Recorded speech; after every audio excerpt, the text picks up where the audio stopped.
একসময় মগধের সিংহাসনে অধিষ্ঠিত ছিলেন মহাপরাক্রমশালী সম্রাট অশোক। তার এক পুত্র ছিল, নাম ছিল দুষ্টকুমার। সে ছিল অত্যন্ত হিংস্র ও নিষ্ঠুর, যেন আঘাতপ্রাপ্ত সাপের মতো ক্রোধে ভরা। কাউকে সে গালি বা মারধর ছাড়া কথা বলতো না। রাজপ্রাসাদের ভিতরে বাইরে সকলের কাছেই সে ছিল চোখের বালি। এদিকে আয়, কি করছিস তুই? তার মনে নদীতে স্নান করার ইচ্ছা জাগল। অনেক দাসদাসী ও সঙ্গী সাথীকে সঙ্গে নিয়ে সে রওনা দিল নদীর তীরের দিকে। হঠাৎ ভয়ানক ঝড় উঠল এবং চারদিক অন্ধকারে ঢেকে গেল।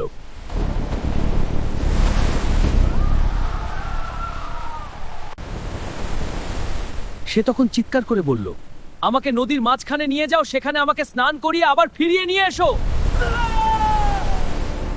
তারা তাকে নদীর মাঝখানে নিয়ে গেল। সেখানে গিয়ে তারা নিজেদের মধ্যে পরামর্শ করতে লাগল।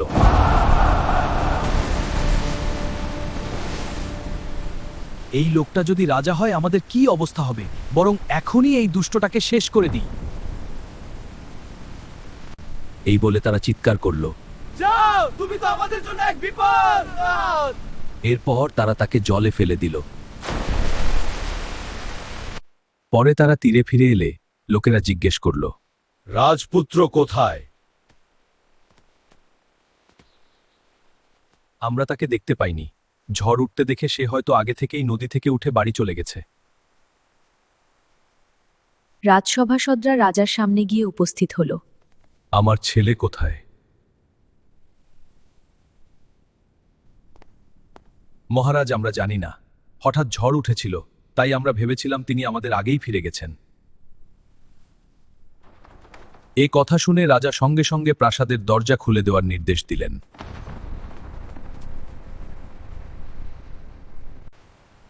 তিনি নিজে নদীর তীরে গিয়ে নিখোঁজ রাজপুত্রের খোঁজে চারদিকে অনুসন্ধান চালানোর আদেশ দিলেন।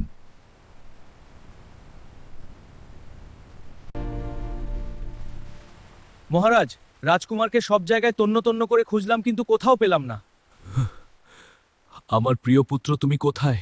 ঝড়ের ঘন অন্ধকারে নদীর ভয়ঙ্কর স্রোতের টানে রাজপুত্র অসহায়ভাবে ভেসে গিয়ে দূরে হারিয়ে গিয়েছিল।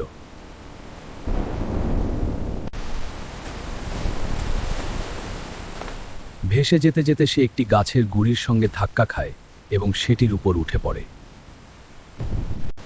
ডুবে যাওয়ার ভয়ে আতঙ্কিত হয়ে জোরে জোরে চিৎকার করতে লাগল। আমাকে বাঁচান!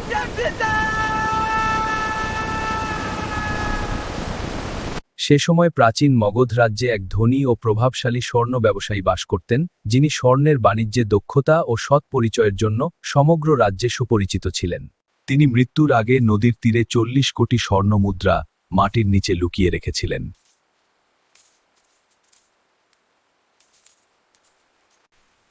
ধনের প্রতি প্রবল আসক্তির কারণে তিনি একটি সাপরূপে জন্ম নেন, যেখানে তার প্রিয় ধন লুকানো ছিল।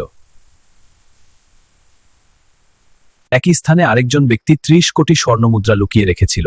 সেও ধনের প্রতি আসক্তির কারণে সেই স্থানেই একটি ইন্দুর রূপে জন্মগ্রহণ করে। হঠাৎ সাপের বাসস্থানে নদীর জল এসে ভরে গেল। সাপটি স্রোতের জলে ভেসে যেতে লাগল। হঠাৎ নদীর জল ইন্দুরের বাসস্থানে ঢুকতে শুরু করল। ইন্দুর নদীর স্রোতে ভেসে যেতে লাগল। সাপ আর ইন্দুরটি নদীর জলে ভাসতে ভাসতে সেই গাছের গুঁড়িটির কাছে এসে উঠল, যে গাছের গুঁড়িটাকে রাজকুমার আঁকড়ে ধরেছিল। সাপটি গুঁড়ির এক প্রান্তে উঠে পড়ল আর ইন্দুরটি অন্য প্রান্তে। এভাবে দুজনেই রাজপুত্রের সঙ্গে সেই গাছের গুঁড়ির উপর আশ্রয় নিল। নদীর তীরে একটি শিমুল গাছ জন্মেছিল, যেখানে একটি ছোট টিয়া পাখি বাস করত। বন্যার জলে সেই গাছটি উপরে গিয়ে নদীতে পড়ে গেল। প্রবল বৃষ্টির কারণে টিয়া পাখিটি উঠতে পারল না এবং জলের স্রোতে ভেসে যেতে শুরু করল। একসময় 4 জন, রাজপুত্র, সাপ, ইন্দুর ও টিয়া, একসঙ্গে সেই গাছের গুঁড়ির উপর ভেসে যেতে লাগলো। সে সময় মানসী নামের এক সন্ন্যাসিনী নদীর বাঁকের কাছে আশ্রম নির্মাণ করে বাস করছিলেন। এক মধ্যরাতে মানসী আশ্রমের সামনে এদিক ওদিক হাঁটছিলেন। হঠাৎ তিনি রাজপুত্রের উচ্চস্বরে সাহায্যের আর্তনাদ শুনতে পেলেন। তিনি ভাবলেন, আমার মতো দয়ালু ও করুণাময়ী সন্ন্যাসিনীর সামনে এভাবে একটি প্রাণীর মৃত্যু হতে দেওয়া উচিত নয়। আমি তাকে জল থেকে উদ্ধার করে তার জীবন রক্ষা করব। তিনি দৃঢ় সংকল্প নিয়ে নিজের নৌকাটি প্রস্তুত করে ঝড়ো নদীর বুকে যাত্রা শুরু করলেন।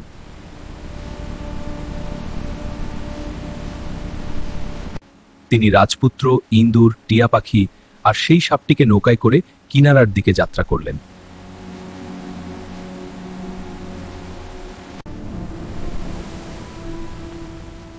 এক সময় তারা কিনারায় এসে পৌঁছালেন।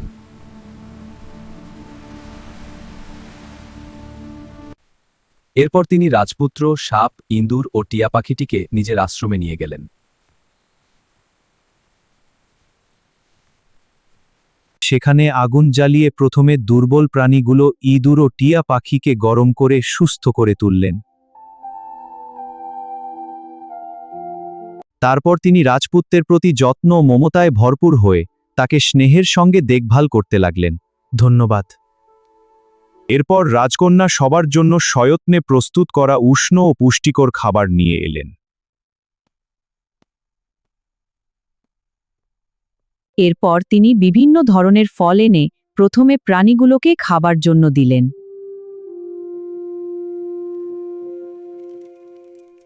প্রাণীগুলোকে খাবার দেওয়ার পর মানসী রাজপুত্রকে খাবার দিলেন।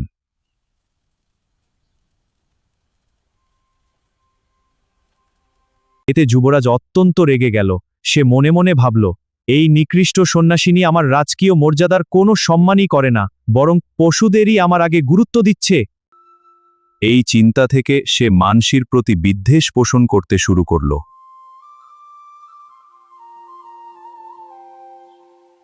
কয়েকদিন পরে যখন চারজনই শক্তি ফিরে পেল এবং নদীর জলও নেমে গেল, তখন সাপেটি সন্ন্যাসিনীকে বিদায় জানিয়ে বলল, মাতা, আপনি আমার বড় উপকার করেছেন।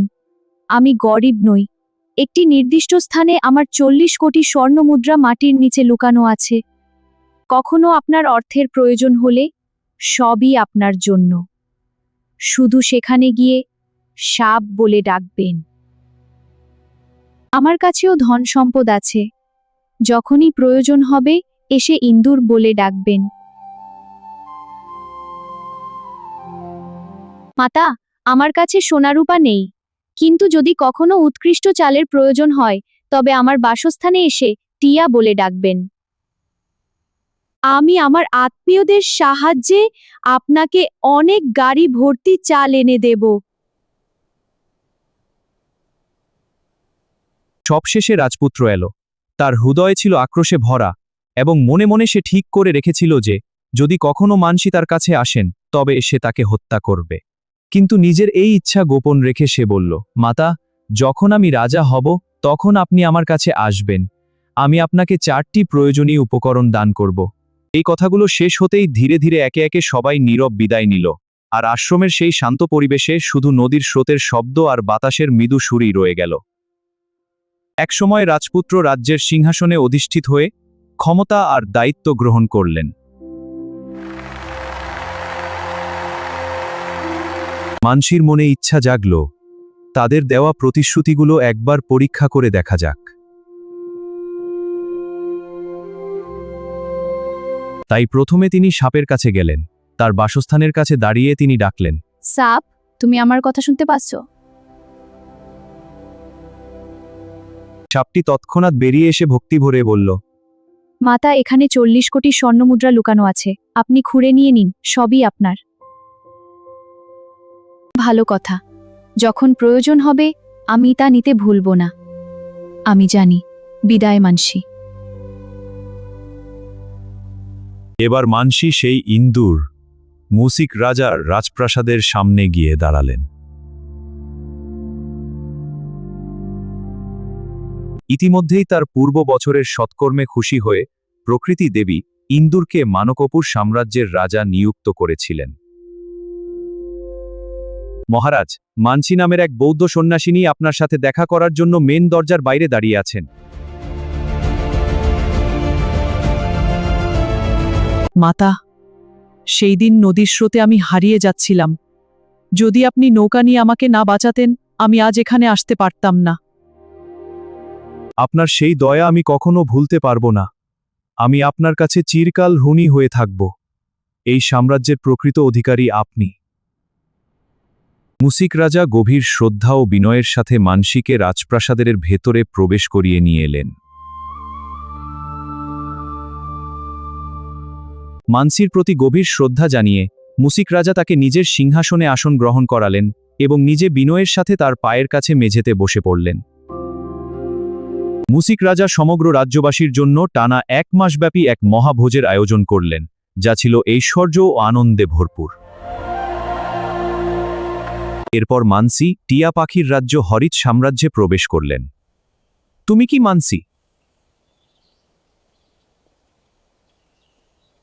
মহারানী, সন্ন্যাসিনী মানসীকে আমাদের পূর্বে ফুলবাগানটিতে ঘুরে বেড়াতে দেখলাম।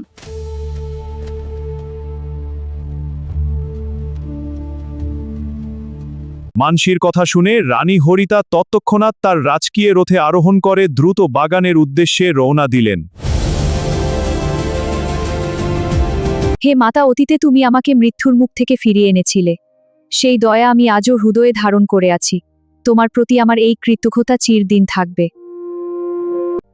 আপনাকে সসম্মানে অনুরোধ করছি, আপনি কয়েকদিনের জন্য আমার রাজ্যে পদার্পণ করে আমাদের সম্মানিত করেন। হরিতা রানী সম্মানের সাথে মানসীকে নিজের রাজ্যে নিয়ে গেলেন।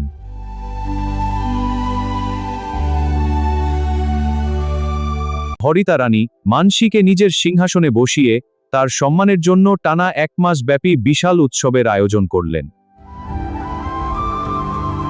সবশেষে রাজাকে পরীক্ষা করার উদ্দেশ্যে মানসী রাজপ্রাসাদের উদ্যানের দিকে গেলেন। সেখানে একদিন অবস্থান করার পর পরদিন তিনি সুন্দরভাবে সজ্জিত হয়ে নগরের মধ্যে প্রবেশ করলেন। ঠিক সেই সময় কৃতঘ্ন রাজা তার রাজকীয় জাঁকজমকে রাজহাতির পিঠে বসে বিশাল শোভাযাত্রা নিয়ে নগর পরিক্রমা করছিল। দূর থেকে সন্ন্যাসিনীকে দেখে সে মনে মনে ভাবল, এই সেই নিকৃষ্ট সন্ন্যাসিনী যে এখন আমার উপর বোঝা হয়ে আসতে চায়। সে যেন পৃথিবীর সামনে আমার প্রতি তার উপকারের কথা প্রকাশ করতে না পারে, তার আগেই আমাকে কিছু করতে হবে। সন্ন্যাসিনীর দিকে ইশারা করে রাজা আদেশ দিলেন, ওই সন্ন্যাসিনী নিশ্চয়ই আমাকে বিরক্ত করতে এসেছে, তাকে যেন আমার দিকে তাকাতে না দেওয়া হয়। তাকে ধরে বেঁধে ফেলো, তারপর শহরের বাইরে নিয়ে গিয়ে মৃত্যুদণ্ড দাও।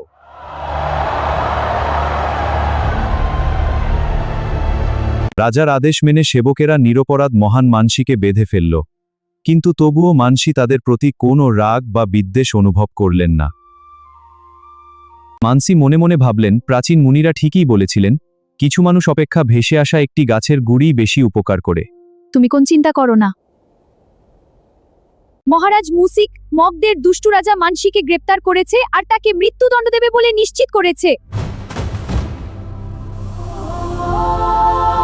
মুসিক রাজা তার সমগ্র সেনাবাহিনী সহ তাৎক্ষণিকভাবে মগধ রাজ্যের উদ্দেশ্যে যাত্রা শুরু করলেন, ন্যায় ও কর্তব্য রক্ষার দৃঢ় সংকল্প নিয়ে। খবরটি হরিত সাম্রাজ্যে পৌঁছে যায়। হরিতা রানী তার সমগ্র সেনাবাহিনী নিয়ে মগধ রাজ্যের উদ্দেশ্যে বেরিয়ে পড়ে। নাগ সাম্রাজ্যের রানীও পিছিয়ে থাকলেন না। তিনিও তার সমগ্র সেনাবাহিনী নিয়ে যুদ্ধের উদ্দেশ্যে তীব্র গতিতে অগ্রসর হলেন, বিশাল সমুদ্রের উপর দিয়ে। প্রথমে হরিতা রানী গভীর যত্ন ও নিরাপত্তার সাথে মানসীকে একটি সুরক্ষিত স্থানে নিয়ে গেলেন। এরপর মুশিক রাজার সেনাবাহিনীর সাথে মগধ রাজ্যের সেনাবাহিনীর চরম যুদ্ধ শুরু হয়।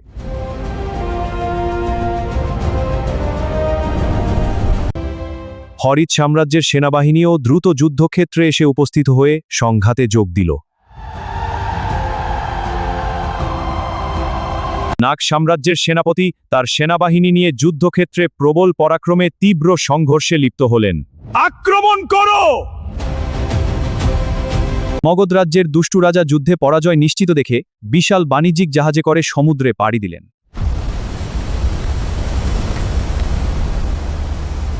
ঠিক এই সময় সমুদ্র থেকে বেরিয়ে এলো নাগ সাম্রাজ্যের রানী। সে দুষ্টু রাজার জাহাজটাকে ভেঙ্গে চুরমার করে দিল। যুদ্ধ শেষে মুসিক রাজা হরিতা রানী আর নাগ রানী মানসীকে প্রণাম করে নিজ নিজ রাজ্যে ফিরে গেলেন।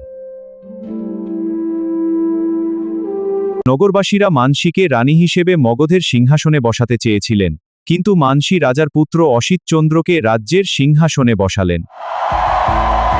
নগরবাসীদের অনুরোধে মানসী রাজশিক্ষিকার মর্যাদাপূর্ণ পদে নিযুক্ত হলেন। আজ আমরা রাজ্যের ইতিহাস নিয়ে আলোচনা করব। হ্যাঁ গুরুমা। শুরু করি এই প্রাচীন গ্রন্থ থেকে। পরবর্তীকালে অসিতচন্দ্র জম্বুদ্বীপের সর্বশ্রেষ্ঠ বিদ্যবান ও প্রজাকল্যাণকারী ন্যায়পরায়ণ রাজা হিসেবে সুপরিচিত হয়ে উঠলেন।